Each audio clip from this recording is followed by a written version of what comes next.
So as always, let's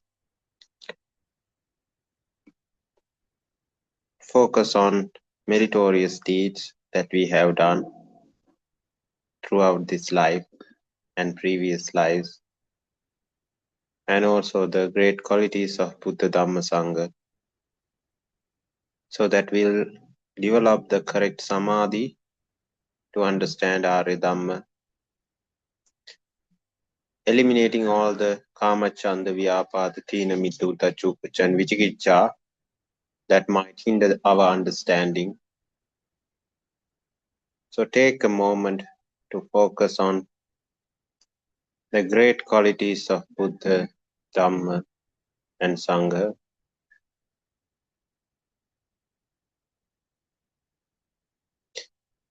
And focus on the good deeds, dana, sila, and meditations, bhavana, and other meritorious deeds that you have done throughout this life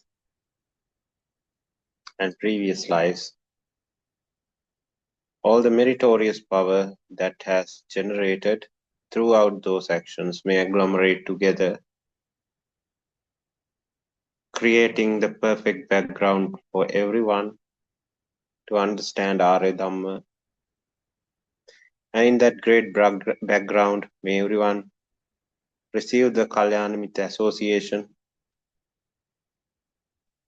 Yoniso Manasikara, Dhammanudam Patipada, and Saddhamma Savana, or listening to Dhamma, opening up the eyes of wisdom, and also completing the rest of the pathway. Accept this blessing with the sadhkara. Sadhu, sadhu, sadhu. Now let us also focus on all the unwholesome things that we might have done throughout this life and also in previous lives, especially towards the triple gems, Buddha, Dhamma, and Sangha. Those are the hindrances that we have in completing our understanding. If we have mistreated and ill-mouthed any of the Arya individuals or triple gems, let us understand our faults. Let us reflect on the great qualities of them, great qualities of Buddha, Dhamma, Sangha, and reflect on our faults, our wrongdoings, and let us sincerely acknowledge them with the understanding or with the promise not to do those types of things again in front of Supreme Buddhas. Let us seek forgiveness in Buddha Sasana, which is understanding the faults and correcting them and moving forward to become a better version of ourselves. So accept it, accepting the seeking the forgiveness in front of triple gems by reciting sadhu. Sadhu, sadhu, sadhu. So we have got questions in the WhatsApp group.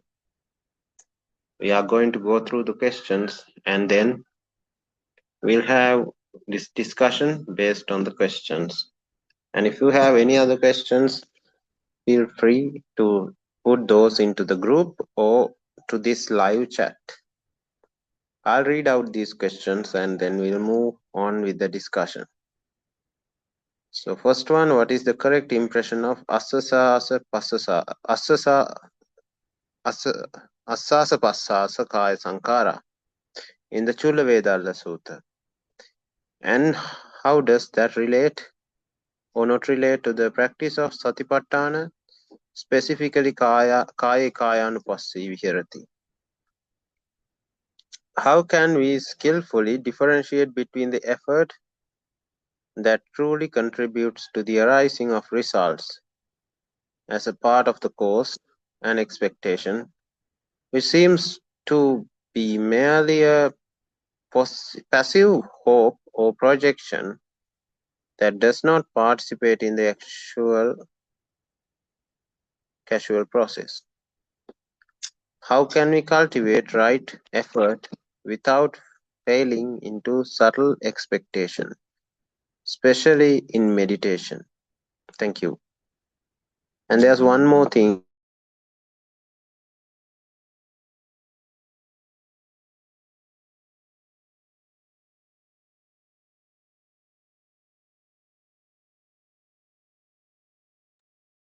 We can't hear you, Venerable Thero. It merely as the action of opposing muscle groups, one contracting and the other relaxing to facilitate physical movement or breathing. He expresses difficulty in accepting that the Buddha's use of the term kaya sankhara could be limited to such a physiological or mechanical explanation.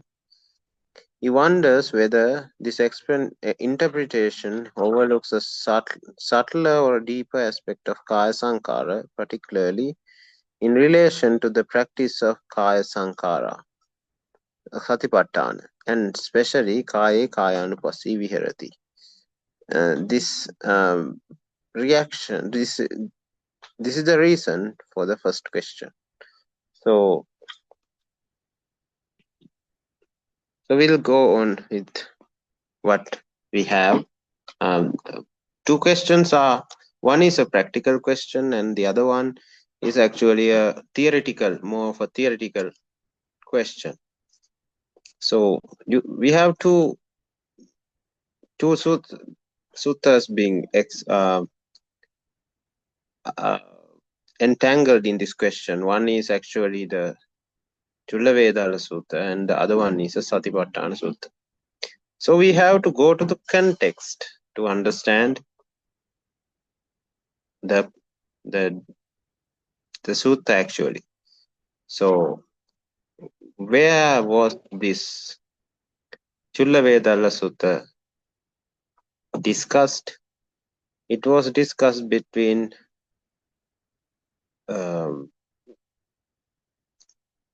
I can't remember the name correctly, but it was a nun and her lay husband. So they were having this discussion. Lay husband was anagami. And in this discussion, they were one is an arihat, the nun was an arihat, and the other one is a anagami. So their discussion is based on their level of understanding. It was a private discussion, not a sermon, but it was accepted later by Supreme Buddha, saying that it was correct. That is why it is in the Tripitaka. So the name of the nun is Dhammadina. So one of the most, one has she was the one who was having most or highest level of wisdom among the bhikkhunis or nuns, and his lay husband was Vishaka, and he was the one asking questions. And actually, it was a kind of a question or a discussion between an anagami and an arihat. So they were not focusing on initial stages of sotapanna, sakadagami or anagami, but they were focusing on beyond an arihat magga and arihat state, and of course the nature of anaga, of course the pathway that has to follow by an anaga. So in this three instances, this is not the only place these are being discussed, but this is one of the suttas. Here it discussed that what is kaya sankhara, what is vaci sankhara, and what is mano sankhara. So vaci sankhara is actually vitakka vicara. Vitakka vicara, we have already discussed what vitakka vicara is. It is the use of language in our minds to think about something. So we use, if you are a English speaking person, a Sinhala speaking person, or a Korean speaking person, or it could be any other language. Usually we use our mother tongue, but we can use another language as well. We use it to think. So thinking is done using words inside our head. So we have a main topic to discuss in our head, and we discuss, we discuss it with ourselves, thinking, okay, when is the, so if the topic is like today's discussion in the evening, so it was, so in our heads we think, okay, I have to attend to today's discussion in the evening, so I have to make that time free, and I remember that it's at 5 p.m. Sri Lankan time, so I have to get myself ready to listen to this sermon at that time. So we were not using our mouth, we were not actively creating sound when we were doing it, but even if we create that sound, that also falls under Vaci Sankhara. But even if we don't, Vaci Sankhara is create use of words or thinking out loud inside our head. So that is Vaci Sankhara. So what is Kaya Sankhara? Kaya Sankhara is bodily actions. Everything. The reason why it is caused asasa pasasa is the problem here. So that has an explanation, and actually what the explanation which was given is not wrong, but we have to maybe have a better solid ground, solid explanation, so that you, or the one who was having doubts might not have doubts anymore why it is being said like that. And the third one is Mano Sankhara. Mano Sankhara is Vedana Sanya. That means feeling. It's just the feeling of when the touch occurs, the next fraction of touch creates a fraction of feeling, and a fraction of sanya occurs as well. So that's feeling and sanya, or Vedana and sanya, is considered as Mano Sankhara. Why was this discussed? Because when it comes to the dhyana pathway, Cheto Vimukta pathway, even in Abhidhamma Pitaka, it is discussed extensively how our mind develops or changes from one stage to the other. Initially, in the first jhana, it's savitakkang savitarang, savitakkang savicarang, vivekajang, pritisukang, patamajjanang, upasampadja viharati.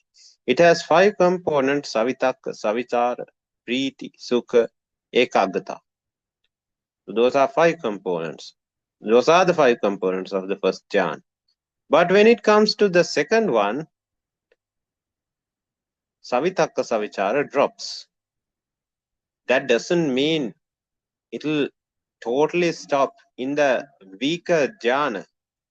One needs to enter the sammaපatti, or the highest or the strongest form of that specific jhana, to experience these 5 qualities to its purest form. So if one needs to experience savitakka, savicara, priti, sukha, ekagrata in its purest form, that one needs to attain to the sammaපatti of that first jhana. But when somebody enters the second jhana, that savitakka savicara component drops and it becomes avitakka avicara. And that ends the Kaya Sankhara for that person in that instance. So Kaya Sankhara, Vaci Sankhara stops in the second jhana. Third jhana is called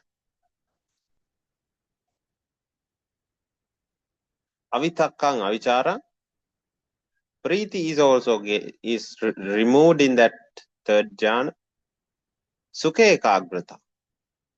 Sukha becomes the constant feeling. It is also of avitakka vicara nature. So again, there's no vitakka vicara, so there's no Vaci Sankhara at that point. But the Kaya Sankhara, breathing, and everything exists. Even though they are in the samapatti, it occurs. Even when the person is not in the samapatti, in the jhana, time to time, if it is the a very stronger level of jhana, they would not fall into the vitakka vicara state or savitakka savicara state, but they can feel their body in the breathing of the body, the movements of the body, can change the postures if you want. It can be felt because you are still in the jhana, not in the samapatti. But in the samapatti, that person's connection with the bodily actions would totally cut off, but still that person would have a heartbeat, would be breathing.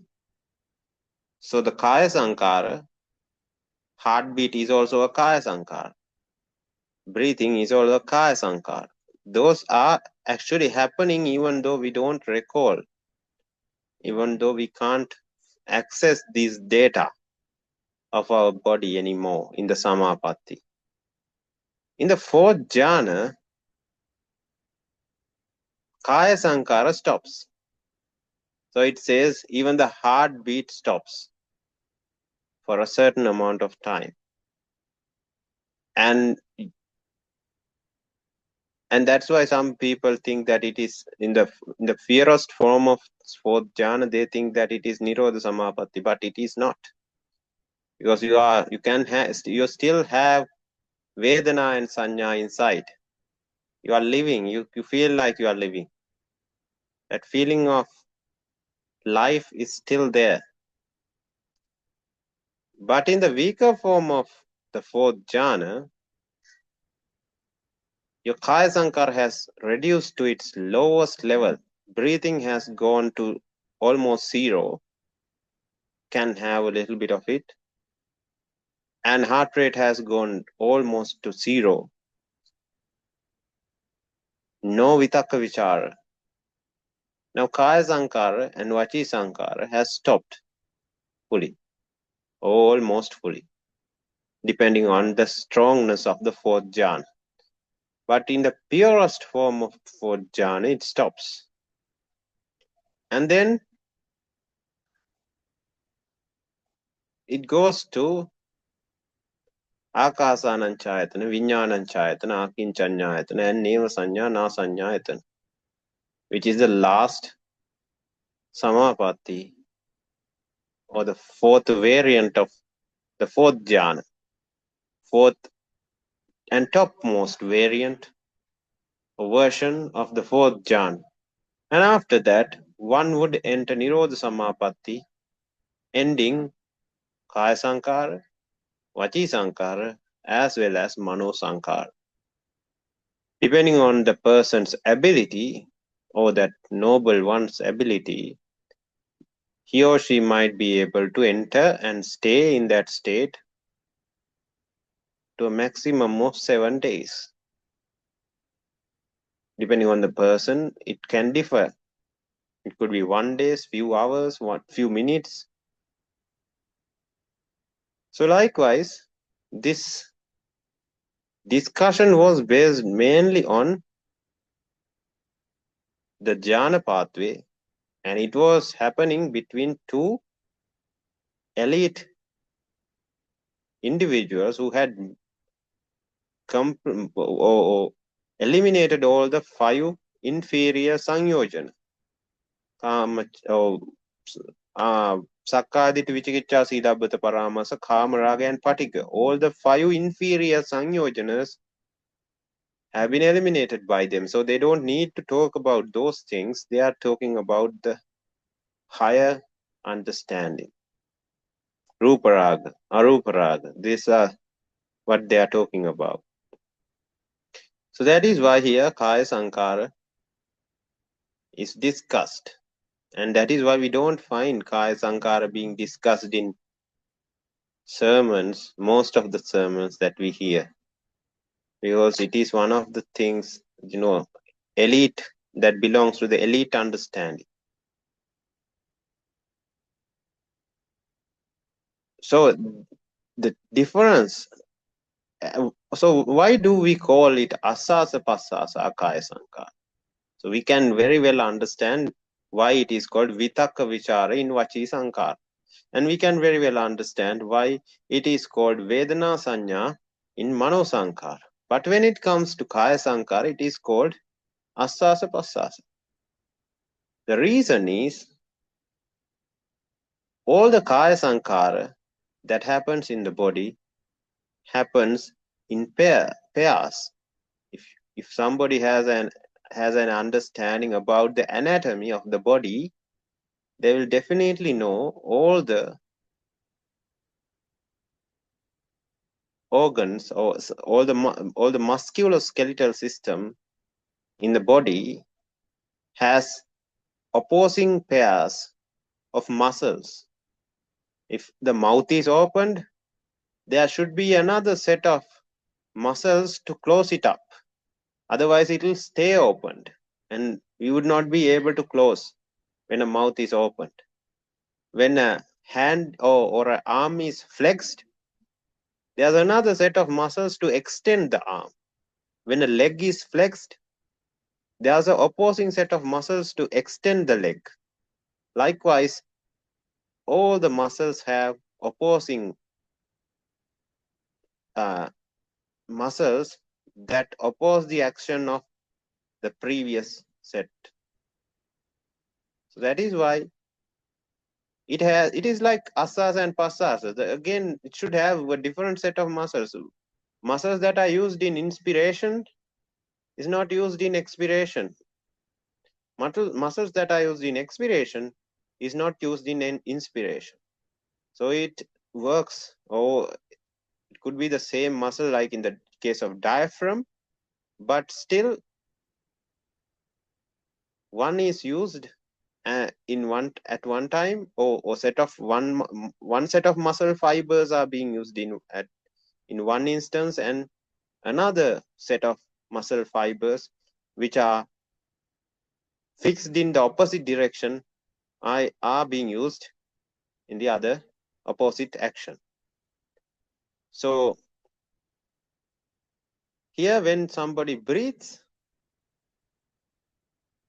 it says that kammaja vayo dhatu. Kammaja vayo dhatu means we have a karmic body. We have few layers to this body. Not only the physical body, but we have energy bodies and karmic body. Likewise, we have several bodies that are attached or under this physical body. And these, when we breathe, of course, the carbon dioxide which gets accumulated in the tissues are being removed with expiration. And when we breathe, oxygen is taken in with inspiration to the lungs and then dispersed through the blood circulatory system to the relevant tissues. But that is what we see in the physical body. But we have a different and a very finer body, which is made of chittaja kaya, karmic kaya, anutuja kaya. So these are the fundamentals of life. Without that, the physical body would rot. It will decay in few days.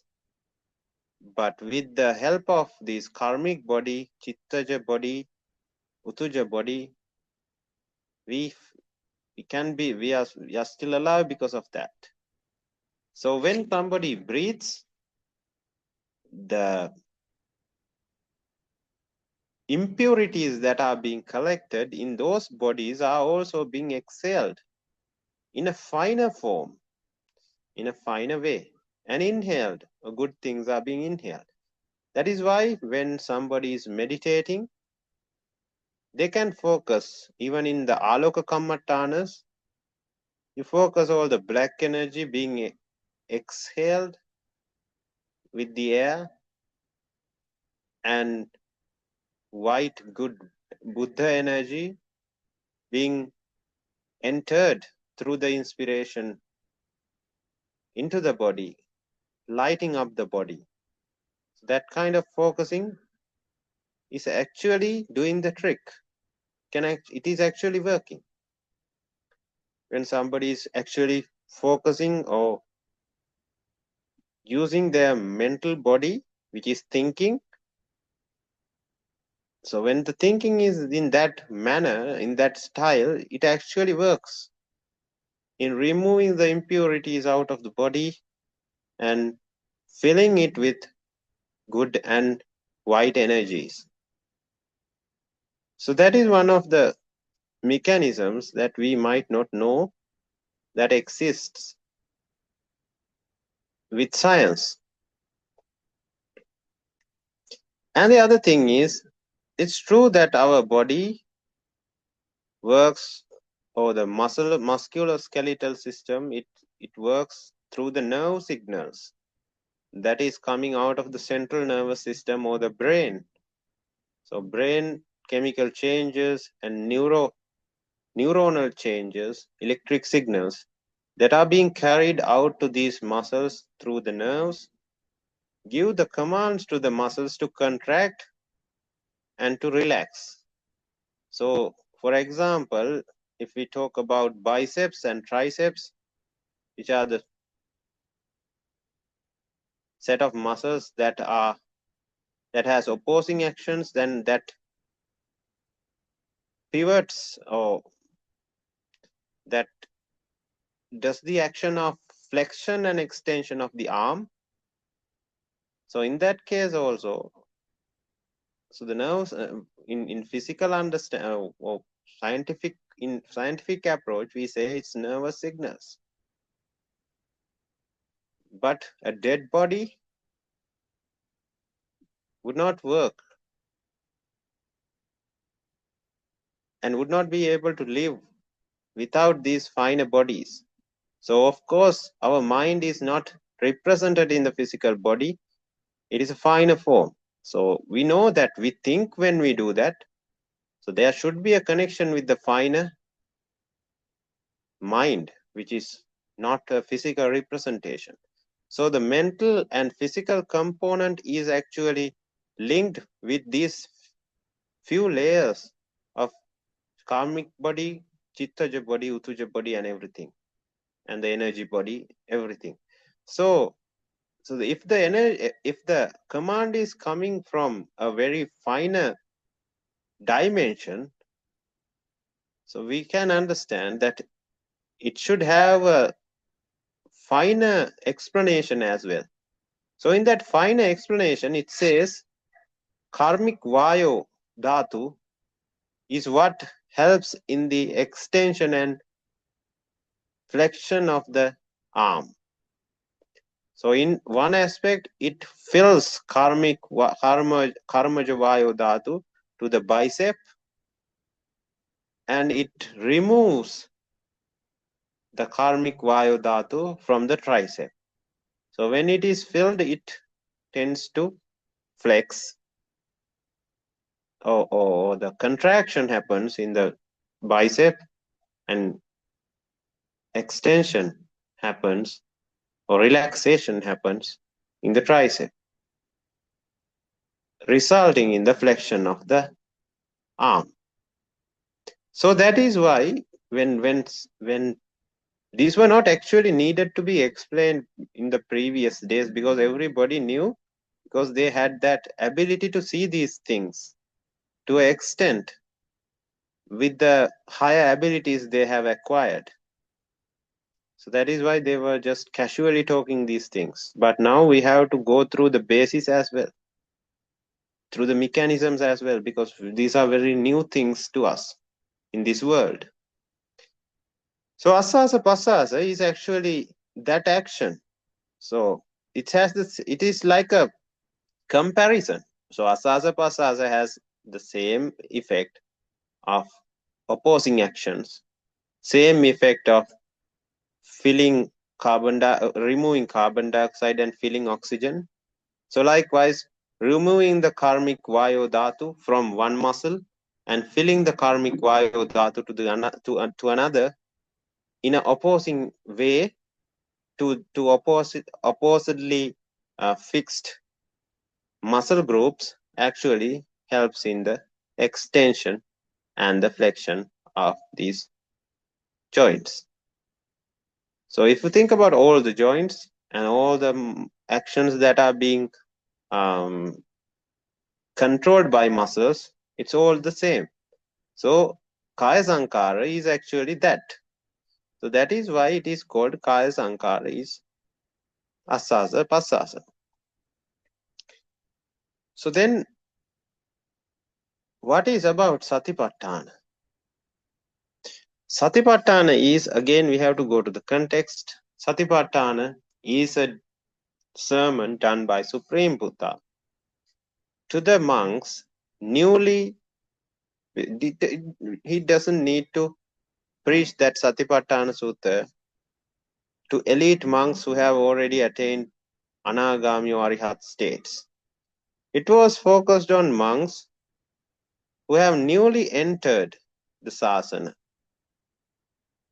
So ones who are still not tamed their bodies, tamed their minds, tamed their urges to or impulses to go after feelings or vedana.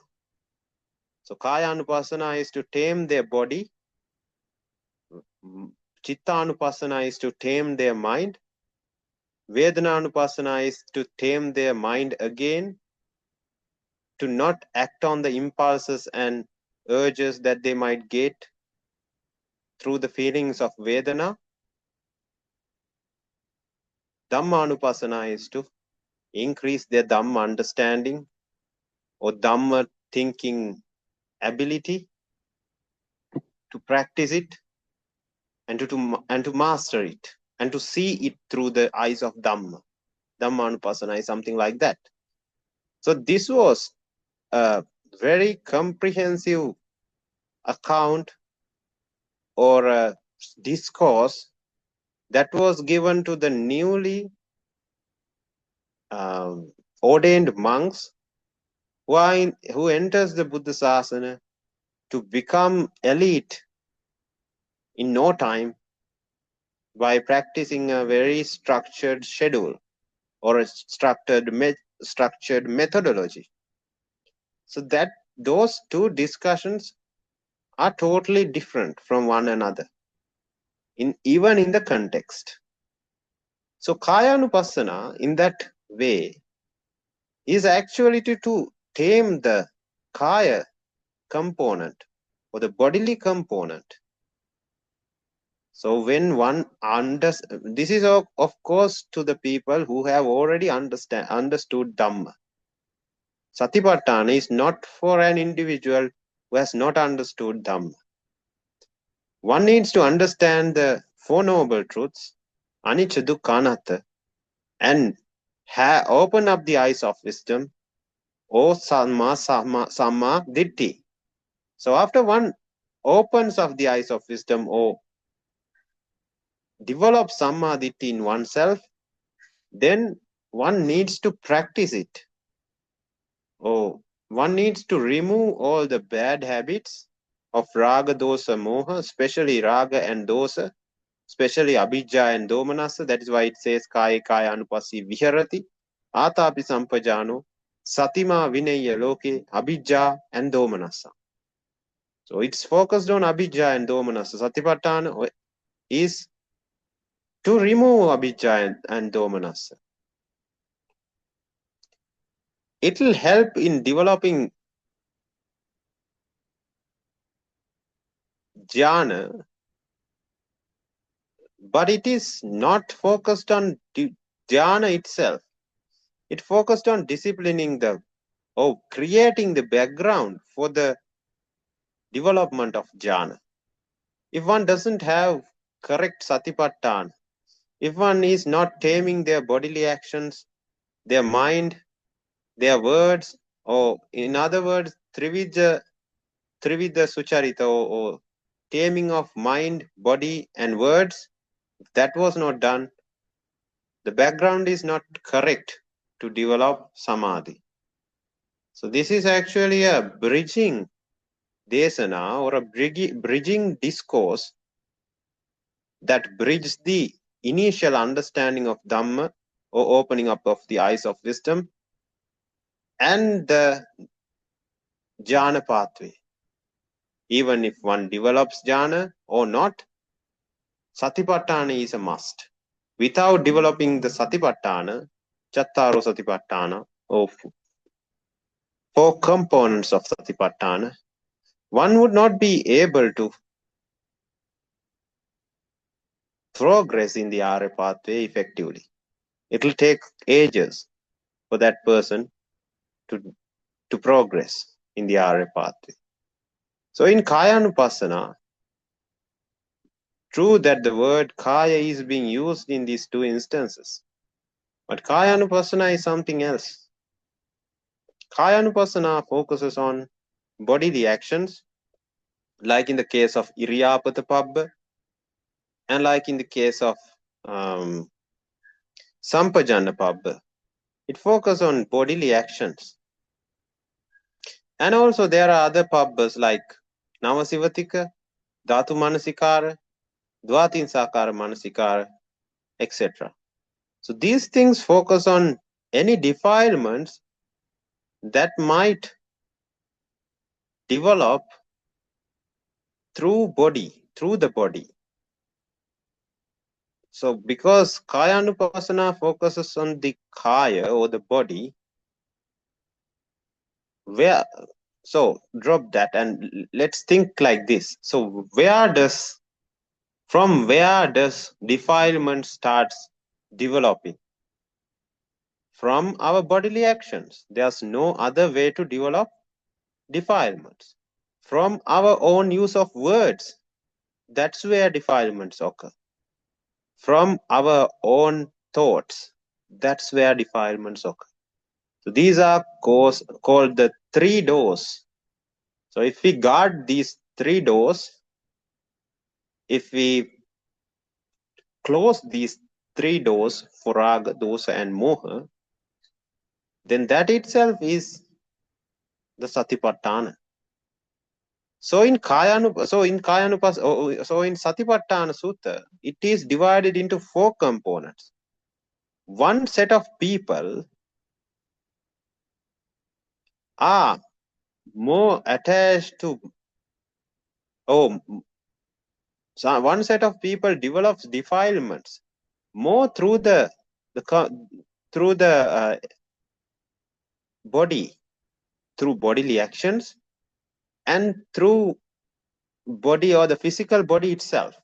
They think about the physical body and raga occurs, or they do acts of raga through the body, or dosa through the body, or moha, especially raga and dosa, because we are focusing on abhijja and domanassa.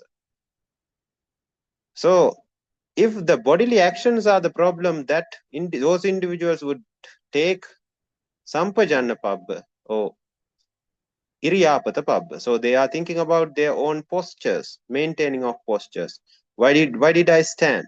Why am I walking right now? Where am I going? What is the purpose of standing right now? What is the purpose of going to the bed right now? Is it to increase raga or abhijja or domanassa? Or is it to decrease abhijja or domanassa? That is iriyapata pabba.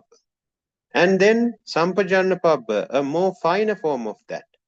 Why did I turn my head? Why am I turning my eyeballs to that direction? Why am I focusing my ears to that direction? Why am I making a fist? Is it to hit somebody? Is it because I am angry? So likewise, those are finer movements. So if one is developing more defilements through that sector or movements of the body, then Kayanupassana blocks the defilements that are occurring through that aspect.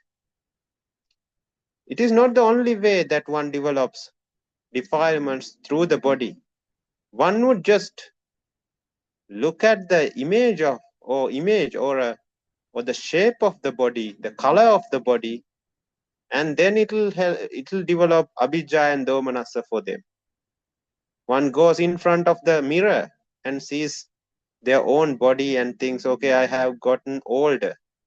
Wrinkles have appeared in my face. And domanassa occurs. And one is walking down the street and see a beautiful person, a man or a woman. And that develops abhijja or attachment to them. So that is another way of developing defilements through the kaya. So that is why there's dvatinsakara manasikara, divide and see through the illusion. Dhatu manasikara, divide and see through the illusion. Especially for those types of individuals, there's navasivatika, where one focuses on the decaying and rotting of the body until to its last bit. So that actually helps in understanding or removing or reprogramming our sanya, nitya sukha atta subha sanya, and we reprogram them with anicca dukkha anatta asubha sanya, especially asubha sanya. And it will reduce the value that we give to those things, components, and it will help us to progress in the Arya pathway. That is why Kaya Anupassana is important. Kaya Anupassana would be more beneficial for individuals who are developing more defilements through the bodily actions, or the physical body, appearance, or anything. So that is Kaya Anupassana. Kaya, another name for Kaya, is combination. So it is not just the body. So that is why it says, that is why we cannot just, kind of say that, okay, Kaya Anupassana is this much, and you can't say anything any more about Kaya Anupassana. It's not like that. It's a very broad term. One's understanding and one's ability to contemplate can deepen their understanding about Kaya Anupassana. So, for example, in another explanation, it says Kaya is the combination. Anupassana is the seeing it as anicca dukkha anatta. Of course, we know that our body is also a combination. That's why we divided it into 32 parts, and so that it's a combination. But it is not only the body. But we can divide and see anything, right? If somebody is attached to sports cars, not human bodies or bodies of any animal or anything, but let's say one is attached to physical things like materialistic things like houses or sports cars. Let's take the example of a sports car. Again, you can use not the dvatinsaakara manasikara where we use kesalo manaka danta tacho, but we can use, we can divide it like windscreen, wheels, doors, bonnet, steering wheel, seats. Now that is also again a way of seeing kaya anupassana. So we don't restrict the kaya anupassana into this, kind of small discourse, but have an open mind and contemplate freely so that you get more understanding. Don't restrict our understanding just to words, just to, one sermon. It helps. It helps us to understand the boundaries, the main key fundamental principles. So when we know the fundamental principles, we would not break or violate these principles when we are in the process of thinking, but we would not, kind of put them into boxes and say, okay, this is this much, and you can't think more than that level. If it suits the fundamental explanations or fundamental principles, then Buddha Dhamma is free to think. There's no restrictions there. But if one violates the fundamental principles, like Nietzsche is being understood as anicca is being understood as Nietzsche, then that is a problem. Kaya is a combination. That is a principle. One would not be able to break that principle and have a different meaning. But in the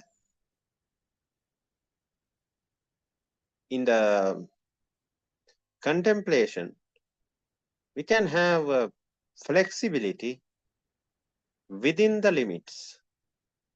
So that is Kaya Anupassana. So now we can very well understand why Kaya Anupassana is being introduced.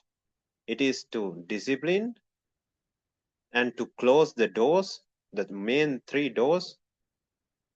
One of them is Kaya, the body, mind, and words. So Kaya Sankhara, Vaci Sankhara, and Mano Sankhara.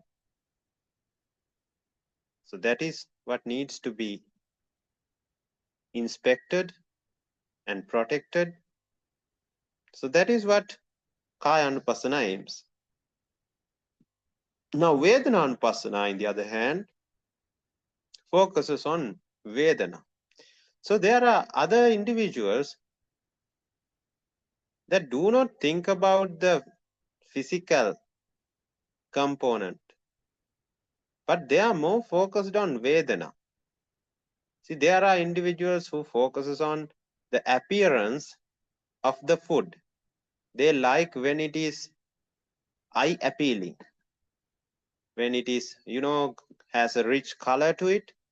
Let's say it was a cake, and this cake is decorated with icing. There's a cherry on the top, and it's very beautiful. And there are, various patterns that are being done on the top of it. But it is not that tasty. But once, even if that cake is not that delicious, if it is decorated very well, one would get deceived by the decoration itself. Like in the case of, that is where Kaya Anupassana comes. So it's a combination. You divide and see, and you see that this is just a mirage or illusion. But some individuals might not care whether it has a big pattern or a nice pattern, or whether it's beautiful or not. They don't even care whether the cake is, crushed or broken into pieces. If it tastes like heaven, if it is very delicious, that's what they are tricked with. They are tricked by the Vedana itself. So when there's a Vedana comes, they don't care with the physical component of where the Vedana comes. They get attached to it. It's the Vedana for them. Not the Kaya, but the Vedana. So Vedana is the area that creates suffering, or in this case, defilements. So Vedana is the area that creates defilements for them predominantly. It's the component of Vedana. So they don't care whether it's beautiful, whether it's ugly, whether it's good, bad. If it feels good, then they'll get attached to it. So in that case, Vedana is what attaches them to this samsaric journey, and that is their weak point for some individuals. Again, this can differ from time to time for a same individual. Depending on the problem, one would like Vedana in one instance. And in the other instance, it could be the Kaya. And in the other instance, it could be the Chitta. So, depending on the instance also it changes. And from person to person also it changes. So, it could be predominantly a person who develops more defilements through the Kaya. Or in another person, it could be the Vedana, which is predominant in them. So, depending on that, when we start practicing Dhamma, we would feel like, okay, I feel like Vedananupassana is more suitable for me because it works for me. It reduces the defilements that arise in me. So it's Vedananupassana. This is the nature of Vedananupassana. So the focus is on Vedana. So how does one see? Okay, this Vedana is actually, even if this is a Sukha Vedana, it is actually a combination of three dukkha, sankhara dukkha, viparinama dukkha, and dukkha dukkha. Initial vexation should be always there for me to experience a illusional pleasure through the act of, creating sankhara. So that is what Vedana is. So good Vedana is. So should I get attached to this type of Vedana? I don't think so. Because it is not a very essential way or a very fruitful way to develop Sukha Vedana. This is not what I want. So understanding that also helps for a person who practices Vedananupassana. So now, then there's Chittanupassana. So there are individuals who would develop more defilements through Chitta.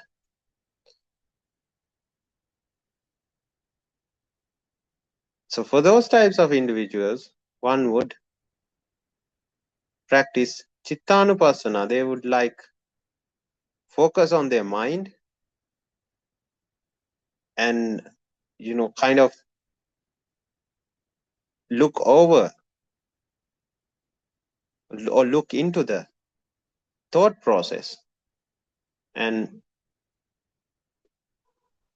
change any unwanted thoughts like avijja and domanassa if they occur, and purify their thoughts.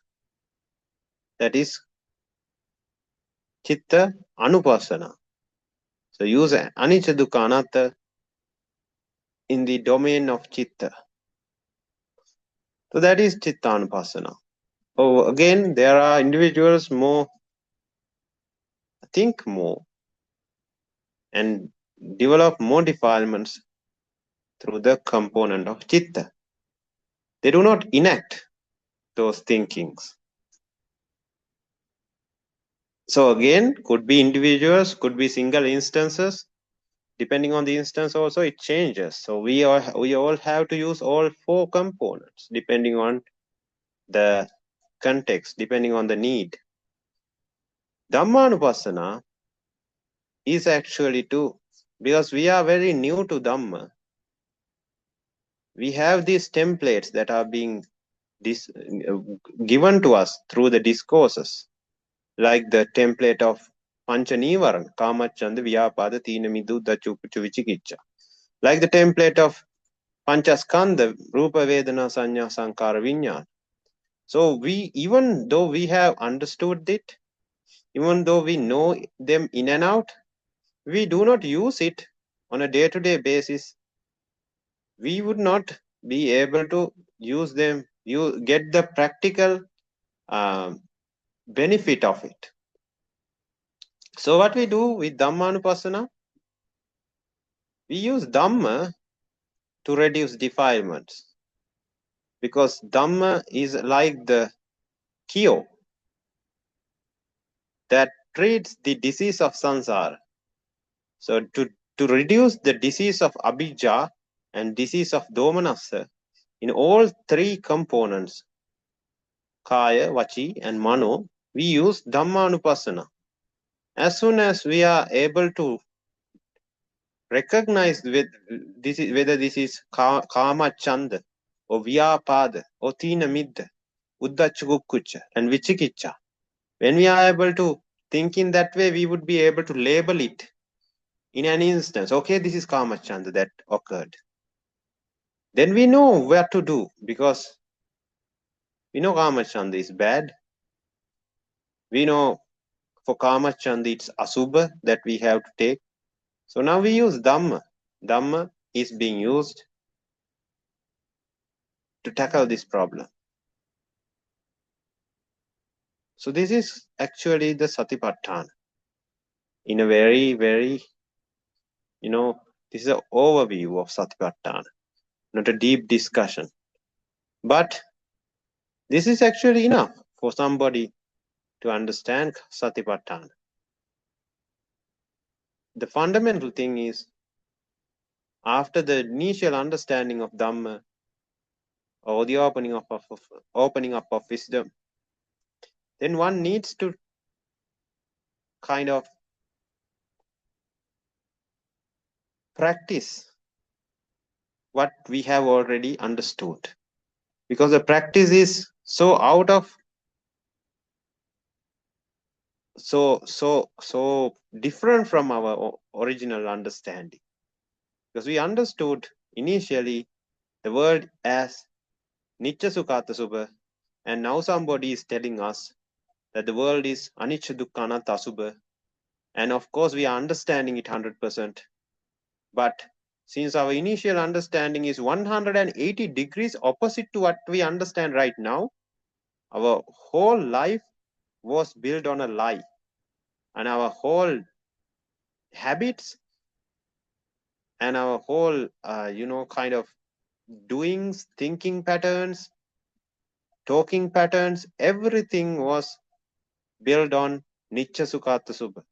Now it's time to reprogram, and for this reprogramming, we know Kaya Sankhara, Vaci Sankhara, Mano Sankhara is where it comes out. We don't know what is inside us as defilements, because it's hidden until it comes out. So as soon as it comes out through the one of the three doors, Kaya, Vaci, or Mano, we kind of develop a sati, and we detect it. We develop the detection power. We detect it. We do something about it, and we change it to something of harmless nature, which is vitaragi, vitamohi, vitadosi, and vitamohi nature. So that is actually Satipatthana, and that is the core concept of Satipatthana. So I hope that is helpful to everybody, because initial thing about this Kaya Sankhara, Assasa Passasa Kaya Sankhara is a totally different discussion.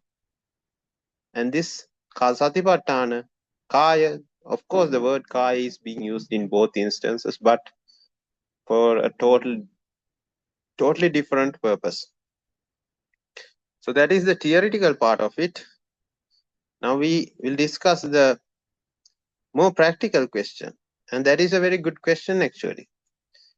I'll read the question again. And if you have any questions regarding any follow-up questions regarding what we discussed right now, then please feel free to put them into the chat. And I just realized that the video is already disconnected. I'll try to connect it. While you have any questions, you can put them into the chat while I reconnect the video.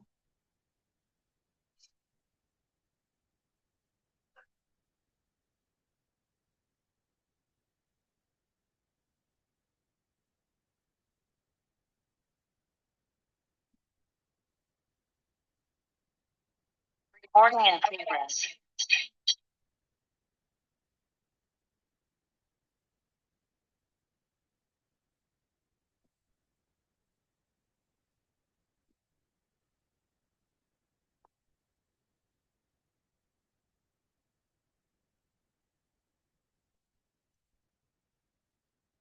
Now, we'll go through the second question, since everybody is okay with the first one.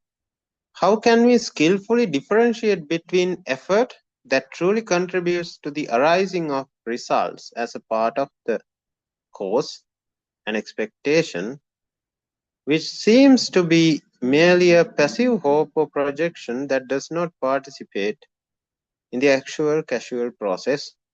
How can we cultivate right effort without falling into subtle expectation, especially in meditation? So I'll tell you some story, and then I think you will be able to understand this through that story. So there's a light bulb and there's a switch. Now we want to turn on this light bulb so that our the room is room is brightened with light. So we are in darkness right now. In our room, the light is off, the switch is off, so the light doesn't work, light bulb. So we are in darkness. And we want to turn on this light bulb so that the darkness go away. So what do? We have an expectation here to have a brightened room. That itself creates the attachment to a brightened room. Now we walk onto the switch and we turn on the switch.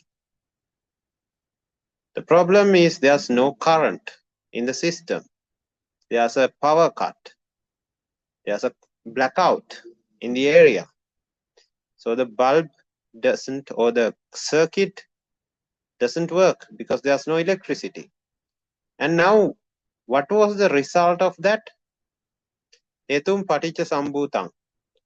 Hetu bhanga nirujjati.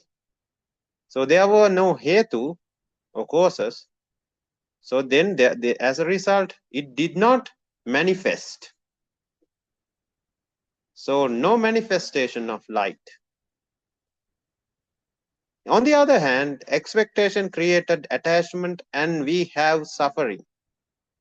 So the reason for suffering is attachment, and expectation led to that attachment, and now we are suffering because there was the reason initially.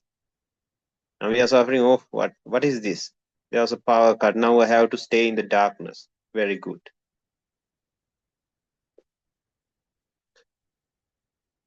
So that is actually everything in a nutshell. So we have to go now understand, how do we now? One would think, okay, in this question also it implies like that. So then, since it's causes and effects, now we are helpless, right? We can't do anything. No, it doesn't say that we can't do anything. It's like in a way that it is not wrong, but in a way it's wrong. In the practical sense of approach, it's wrong. Why? I'll tell you another story. Here, there's a ball of fire, few balls of fire. If you have seen the Candy Perahera, there are individuals who walk in this procession that rotates fireballs, and rotation of a fireball in a very high speed creates a ring of fire. Of course, the ring of fire is an illusion. It is a deception. But still we see a ring of fire. If it is being seen, can't we use it for good use? Even if it is an illusion, can't we use it? Let's say we take a photograph of that person who rotates fireballs, and now this photo, when we take the photo, we see a very beautiful scene of fire rings all over the place because everyone is rotating fireballs, and it feels like when in a photo that everyone has a ring of fire in their hand. Now we can sell this photo. We can use this photo as a, as a wallpaper. Can use this photo to any purpose that we can use it. That doesn't say that this ring of fire is not a deception or an illusion. It is of course an illusion. It's a deception, but you can use the deception if you want. Otherwise, we can say, okay, it's a deception. I would never use it. I would never use it to my advantage. No, that is not the way when we practice Arya Dhamma. If we can use even the illusion for our own Arya pathway, to progress in the Arya pathway, we have to use it. So just like that, when we use this illusion where we are able to do things, and when the causes are aligning, we know it occurs. So we go back to that original example and we'll discuss it again. So we know now that the bulb is not working and we are suffering. And we are now analyzing it. So what gave us the suffering? Attachment. What gave us the attachment? Expectation. So of course we are expecting to attain Nibbana, to complete our Arya pathway. That would generate suffering. It's not wrong. That would generate suffering, and that is called Niramisa Dukkha. And that is a good thing because it ends one day, not like the light bulb thing. Because it will never end, because the samsara is endless. There would be millions and billions of light bulbs, and this incident would never end. But attaining Nibbana, completing the Arya pathway, completing the Eightfold Pathway is once and for all. It ends. It's an ending thing. So no viparinama dukkha there. Only sankhara dukkha. No vexation. Vexation reduces over time. Only the sankhara dukkha is there. So there's a sankhara dukkha attached to practicing Arya pathway, and you already know it. You know what sankhara dukkha you have to go through to practice Arya pathway. But it's worth it because you would not fall back into the viparinama and fall into that original state. Sotapanna state would never reduce back into the Puthagjana state. It will only increase back to Sakadagami, and from Sakadagami to Anagami, and from Anagami to Arihat. And that'll end, and that'll seal the deal. And that'll end everything. So that kind of dukkha is not that bad. So of course we are having expectation, and we are using that ring of fire for our own advantage. Otherwise it will not work If we don't have expectation to attain Nibbana, then that is a problem. We should get out of the worldly expectations and should have more supramundane expectations or lokottara expectations. Of course, the lokottara expectations might create suffering, but that's fine. That'll push us more towards Nibbana because we want to get out of suffering. Okay, I could not practice meditation for few days. What is this? I'm feeling a lot of vexation because of that. That will push us for more meditation, and that'll liberate us from this samsaric journey. So that suffering is actually good suffering. So bad suffering is what we experienced with the light or the incident, where we got attached to that brightened room and we tried to turn on the light and there was no light. That made us frustrated, ended up in disappointment, and that was not a positive experience. And the problem is, it is not a one-time experience. It will happen again and again if we do not do something about it. So now back into the same example. So what if we want to make the room brightened? What if we want to do something about it? We can't stay in the darkness. What should we do? We should not get expectations, but we should think rationally. We should think with wisdom. Here it's laukika wisdom, but still it's a wise mindset. It's an intelligent kind of mindset. What does one think after when the bulb is not working? What might have gone wrong? Is it the switch? Is it the light bulb? Is it the wiring? Or is it the electricity? If I check these few causes that aligns up for this circuit to work, and if I check each and every component and make them correct, right, and if I tick all the checklist, finally I would be able to get a brightened room. So that would be the understanding. And that is understanding. That doesn't have any expectation. One might say that you have expectation. Again, if you don't have expectation to turn on the light bulb, then you would not think in that way. Yes, but we are going to apply it for Arya pathway, not to this mundane example. We are going to apply it to the Arya pathway and see how it works. So in this mundane example, yes, you have at least a little bit of expectation, but still, I think even when you are doing worldly things, you have to encounter these types of things, like in the instance of this light bulb thing. So when we encounter these types of things, we can, of course, use this type of approach and it will reduce the suffering to a lowest level. So we focus on the components that we should look for, or we are focusing now on the causes, because we know hetum paticca sambhutam. If all the causes are aligning, the effect would occur. Now we check, okay, wiring is fine, bulb is also fine, switch is also fine, but there's no electricity.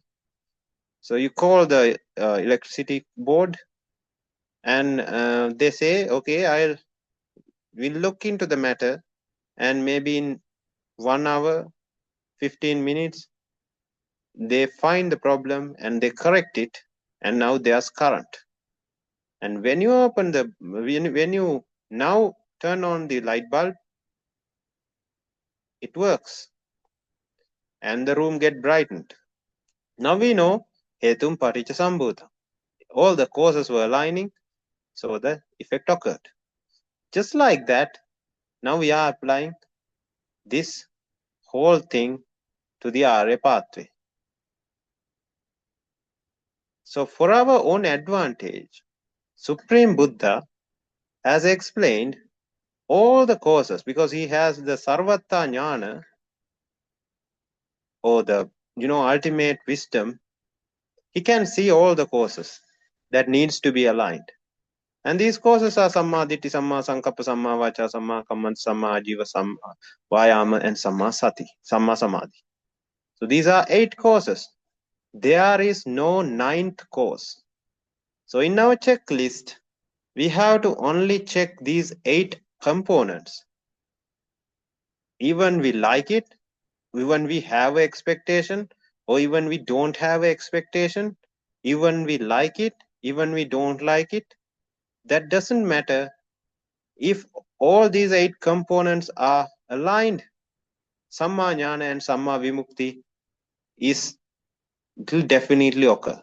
Because we can be quite sure, in the case of the light bulb, we might have missed some causes. I only said you 4 causes: light bulb, switch, wiring, and the electricity. There could be 101 causes other than these that we might not even know exist, because we don't have that ultimate wisdom like a Supreme Buddha. But in the case of Dhamma, since it was preached by a Supreme Buddha, he exactly knows what are the causes that needs to be aligned to get the result. So we don't have to think much. We just have to align what has been already pointed out. So it's samma ditti to samma samadhi, 8 components. Or in other words, 7 components, starting from sati sambojjhanga to upekha sambojjhanga. So 7 bojjhangas. Or in other words, it's 4 components, Satipatthana. So we have various templates to work on. We can choose what we like, what suits us most. But since Supreme Buddha's wisdom is ultimate and has seen all the causes and has given us all the causes that we need to align, we don't have to think twice, but we only need to focus and do our work in the process of aligning, just like in the case of the light bulb. So we might in this, okay, we meditate, right? Just like in the case of turning on the light bulb, nothing occurs. No brightening of the room. In the case of, in the first example, our expectation is to brighten the room, but it did not occur. Similarly, when we are meditating, when we are focusing on the Arya pathway, our expectation is to get a result, but it does not occur, and it creates suffering. Now, to reduce the suffering, what we need to do? We focus on Dhamma. Okay, my expectation, of course, would generate suffering, and that is the ultimate truth, whether it's the Arya pathway or whether it's worldly things. But this suffering is at least good, because then I'll do something about it and practice more, or try a way to practice it more correctly. And now that is what I am actually doing. Okay, this is not working. I am suffering because of this. So what actually are the causes? I have to think more wisely. What am I not doing correctly? Am I missing one of the components? Or am I not doing one of the components correctly? So it's wise thinking that we are back into. And now we are thinking in the correct pathway, and we are focusing on, okay, samma do I have the correct understanding of samma? Am I focused on samma sankappa, or am I missing that part? Am I focused on samma vaca, kammanta? And we are focusing on each and every component. And we are breaking these components even more and going into depth and finding our mistake and correcting our mistakes. And then it will definitely work, because we know all the causes, and we know when all the causes align, effect it's inevitable. It happens. We can't stop it. Nobody can. Nobody's expectation would never work. It's always the causes aligning that would give out the effect. So even in the meditation, we focus in this way. If it did not work, now we are using the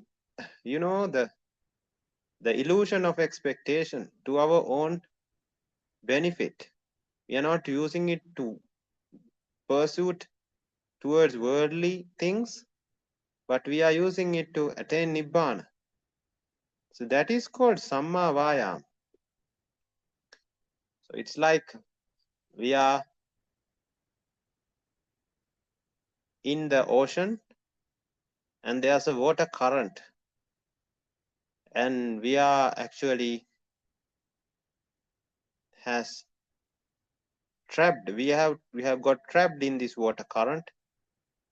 Now we can't escape from it. If we do nothing, we'll dragged into the middle of the ocean and we'll die of drowning. If we start struggling against, if we start putting force against the water current, we would get exhausted and again we'll die. Think we are in the middle of the ocean and this water current is towards the middle of the ocean, and now we are trying to go back to the beach. We are trying to go back to the shore. But the thing is, the water current is so powerful, even if we try to go against the water current, we'll get exhausted and we'll end up in the middle of the ocean and we'll die. If we do nothing about it, we'll definitely go into the middle of the ocean and we'll die. So what is the method? We swim perpendicular to the water current so that we are out of the water current, and then we can go in towards the beach securely without a problem. So just like that, we can use this comparison directly to our pathway. So what is the water current? It is called auger in Pali. Auger is a kind of a very powerful current. Auger. There are 4 augers: Kama auger, Ditti auger, Bhava auger, and Avijja auger. So these 4 augers are what drags us into the middle of the ocean, and we'll die. We'll get lost in the sea or the ocean. Just like in the sansar, we do not know where to go, what to do, and we'll drown in that helpless sansaric journey. So if we want to get out of that auger or the powerful water current, we can name that water current using another set of names as well. Think the name is Nicca Sukha Atta Subha. Nicca Sukha Atta Subha is what the water current is. So if we do nothing about Nicca Sukha Atta Subha, we'll anyway get dragged on into the middle of the sea, because we are also thinking in the same manner. But if we think against, we are tried, if we do something against Nicca Sukha Atta Subha, that means when something is broken, when something is stolen, when something dies, when something decays, when something becomes another thing that we don't like, we try to make it correct. We try to struggle with it. We try to struggle with Nicca Sukha. We try to go against the Nicca Sukha Atta Subha, and we will never be able to succeed, because the reality is it is of anicca dukkha anatta nature. So even if we don't do anything, we'll go on the sansaric journey because we are not doing anything. If we do something about it, we are trying to go against the reality. We are trying to do something that is not possible. We are trying to make anicca nicca. We are trying to make dukkha sukha. We are trying to make atta anatta atta, and we are trying to make asubha subha. So it's not possible. So we'll struggle as long as we have strength, and then we'll get exhausted and we'll get back into the middle of the sea again and we'll die. So anicca dukkha anatta asubha is actually the current. So if I worded it incorrectly before, it should be anicca dukkha anatta asubha. The reality is the water current that drags us into the middle of the ocean. So if we do not do anything, anicca dukkha anatta asubha nature is suffering, and that suffering nature is itself the ocean, and we'll get into the middle of the ocean. If we go against it, thinking that it is of nicca sukha subha, and again we'll try to do something about it, and we'll lose all our strength to it, and again we'll lose. So instead of doing that, we are swimming perpendicular to the current so that we can go out of the current. And that is called samma vayama, effort that is put correctly. And this effort can be divided into 4 components. So this is the meditation that we practice. What are the 4 components? If you have heard Pradhan Virya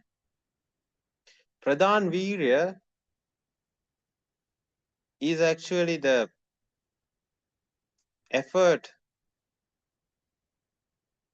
a Arya person puts so that he or she can get out of this sansaric journey. Pradhan Virya. Pradhan Virya has 4 components: Sanvarapadana, Pahanapadana, Bhavanapadana, Anurakanapadana. So think it like a bucket full of holes. Even if we put water into a bucket full of holes, it will start leaking. It will leak the water out of the bucket, and we would not be able to have a bucket full of water. Now, what do? If we want a bucket full of water, we have to close these holes first. So the first 2 components, Sanvarapadana and Pahanapadana, is dedicated to that cause. It is what closes the holes. And the last 2, Bhavanapadana and Anurakanapadana, are actually focused on filling the bucket with water. Now, if we do both those things, we'll be able to have a bucket full of water. So where you can find this sutta? It's in Anguttara Nikaya, in the 4th chapter, or chapter about force, and you will find it. The name is Sanvarapadana Sutta. So here, what is Sanvarapadana? Sanvarapadana is actually blocking all the unnecessary, unimportant things that enters from the 6 organs: eyes, ears, nose, tongue, body, and mind. So we protect our fundamental organs so that components of abhijja and domanassa does not, especially abhijja, does not enter through these organs. So eye needs to be protected, should not use without protection. We should not focus on things that might increase raga, that might increase dosa, that might increase more, especially raga and dosa. If it reduces raga and dosa, then of course we can use our eyes in that instance. So Sangvara is, Sang means raga, dosa, and moha. Vara means you are fasting, or you are not entertaining raga, dosa, moha through eyes, ears, nose, tongue, body, and mind. That is actually, you are actually covering up the holes in the bucket now. You will not let the water that is put into the bucket to leak out, because you are protecting the 6 doors that needs to be protected, and these doors are where what leaks this water to the outside. So that is Sangarapadana. What is Pahanapadana? Pahanapadana is actually, again, when somebody develops a kama vitakka, vyapada vitakka, or vihinsa vitakka, it's in Pali it says like kama uppannam kama vitakkang nadivaseti pajahati vinodeti panti karoti anabhavang gameti. Uppannam vihinsa vitakkang uppannam vyapada vitakkang nadivaseti pajahati vinodeti byanti karoti anabhavang gameti. So we should not accept any kama or a vyapada or a vihinsa vitakka. So again, abhijja domanassa thoughts should not be accepted, should not be entertained inside the mind, and should not be associated with. As soon as we detect this is a bad thought of raga and dosa, should be eliminated immediately, and should think of Buddha, Dhamma, or Sangha. There are various ways, like in Vitakka Santana Sutra, we have discussed these sutras before. So you can use that template to get rid of this pahana or kama vitakka, vyapada vitakka, and vihinsa vitakka. There are various ways that you can do it. It is not like expectation would work in these instances. You should know what to do, because it's already explained by Supreme Buddha what to do in these instances. He knows the causes that needs to be aligned. So we have given the causes. We just needs to understand the instance, detect the instance, and apply the correct medicine. Medicine would work because medicine has all the causes that needs to be aligned. So that is what we do. We block all the holes that leaks out the water in that bucket. Sangarapadana and Pahanapadana. So in other words, Sangarapadana is not letting any defilements occur, not letting any new defilements occur in our mind. That is Sangarapadana. What is Pahanapadana? Eliminating all the defilements that has already occurred. That is Pahanapadana. So that completes the first two. What is Bhavanapadana? That is the Sattapojjhanga, samma from Satipatthana Sambojjhanga to the Upekka Sambojjhanga, Sati Sambojjhanga, Virya Sambojjhanga, Dhammavijaya Sambojjhanga, Priti Sambojjhanga, Passaddhi Sambojjhanga, Samadhi Sambojjhanga, and Upekka Sambojjhanga. So this is the meditation that we do. So everyday meditation, Kammatthana meditation, contemplation meditation, anything. What do we do in those meditations? We try to develop new kusala. Now, initially we reduced or suppressed the defilements, and now we are developing the opposite, which is kusala. We should develop kusala in our system. So developing new kusala is actually meditation. We are thinking in different ways that we have never thought before, and we are cultivating new qualities. We are developing new concepts we are discovering new concepts in our mind. We are revealing new kind of Dhamma ideas, experiences. These are new experiences, and it all comes through vipassana, and that is developing new kusala, and that is filling up the basket with more water. And the other thing is actually Anurakkana Padana. That means we should focus on kusala that is already developed, and we should make them more sharpened. These kusala are already developed, but we should sharpen them more and more so that we can use it. That means we are very good with them. When we use it again and again, we become very good at them. It's like the anicca sanya. We already have it, but we use it again and again, so it becomes more stronger. It could be the attika sanya, pulavaka sanya. Because there are sanyas in Navasivatika as well, various sanyas. So it could be the dasa sanya that we have discussed. You know, anicca sanya, anatta sanya, adinava sanya. Likewise, pahana sanya, viraga sanya, nirodha sanya, sabba loke anabhirata sanya, sabba sankharesu anicca sanya.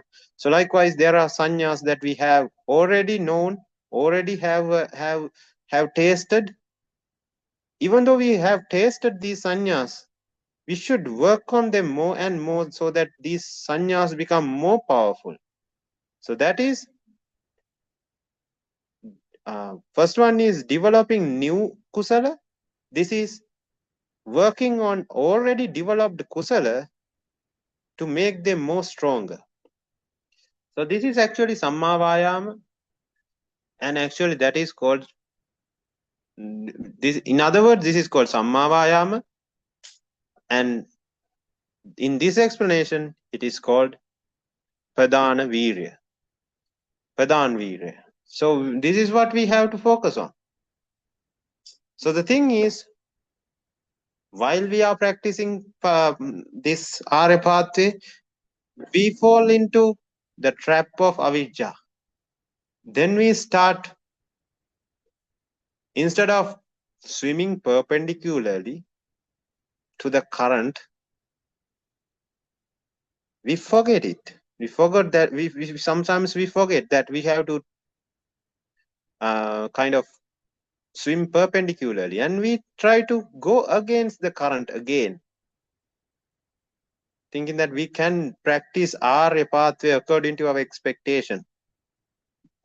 And we develop an expectation and we try to do all sorts of things to practice our pathway, and we get exhausted. And of course, that'll be a learning curve. That'll help us understand what we should do.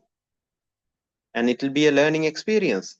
And it'll open up our eyes. Okay, I went through the wrong pathway again, because the illusion is very high. We fall into the trap again. But when this happens again and again, we get experienced, and we would be able to detect, okay, I'm doing again in the wrong way. No, this is not the way. I should swim perpendicularly. I should not. It's not the expectation. Of course, a mild expectation should be there. But if the expectation becomes so strong, then it will create suffering and it will not help us.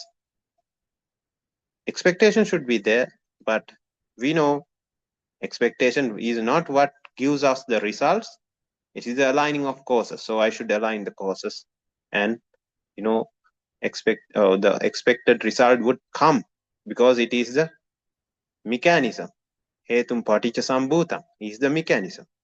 So understanding this would help in completing your RA pathways without much of hassle. Okay. Any questions? We have discussed the whole thing. I think Mr. Amin has posted this question in the chat, and the second question is very good actually. The first one is more of a theoretical question, but it is also having good points to be discussed. So any questions, any follow-up questions? I think we have already completed 1 hour and 45 minutes. So if we have no other questions, then we can end for today. If not, we'll go through a short anumodana and we'll end today's session.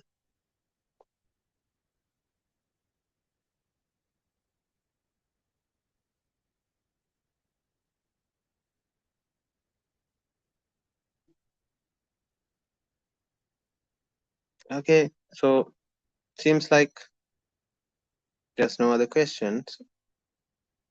Then we'll do a short anumodana for today's Dhamma discussion, and we'll end today's discussion there. So everybody gathered today to discuss Dhamma with much enthusiasm, because you all have understood the value of Dhamma in getting out of this endless sansaric journey. So with that opened eyes, everybody was focused to get more Dhamma points to get out of this sansaric suffering. So we have been focusing on this Dhamma discussion for almost 2 hours. Kaya Sankhara, Vaci Sankhara and Mano Sankhara that were created throughout this time were focused towards Nibbana, and since it is a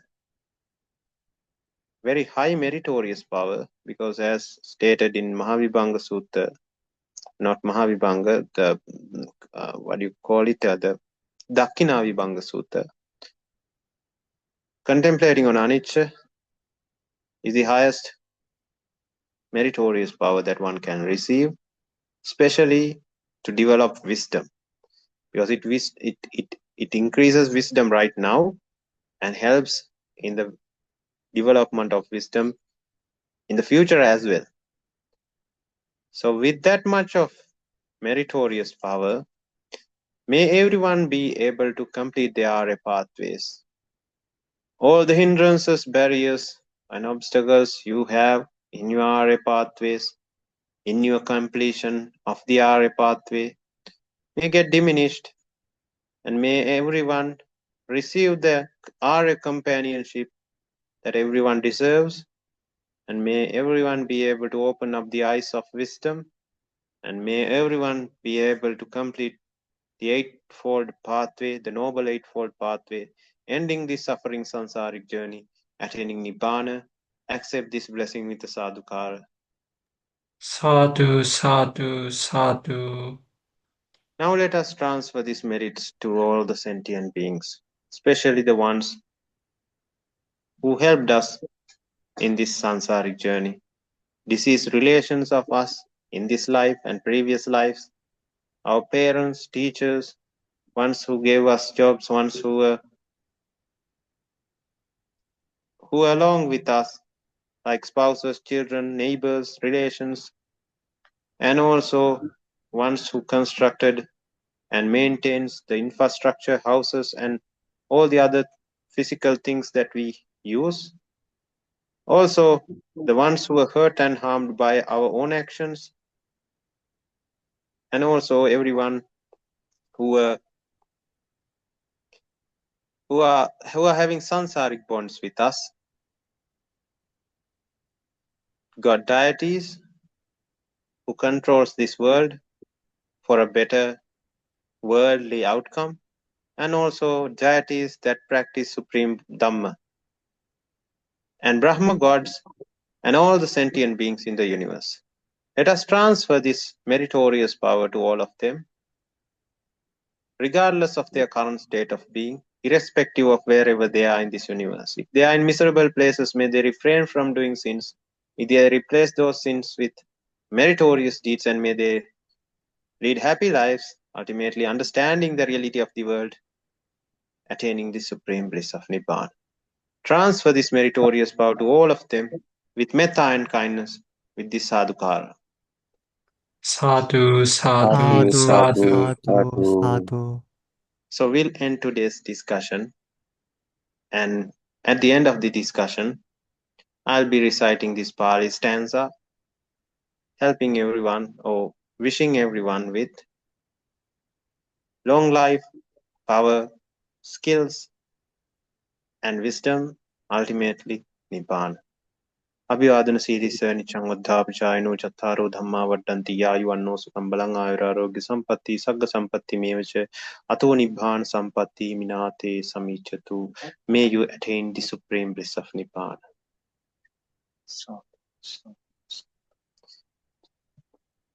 Okay, then we'll end for today. And Theruvan Sarana, everyone. Satu, satu, satu. Teruan Teruan saranai. saranai. 사두, 사두, 대환 사나이.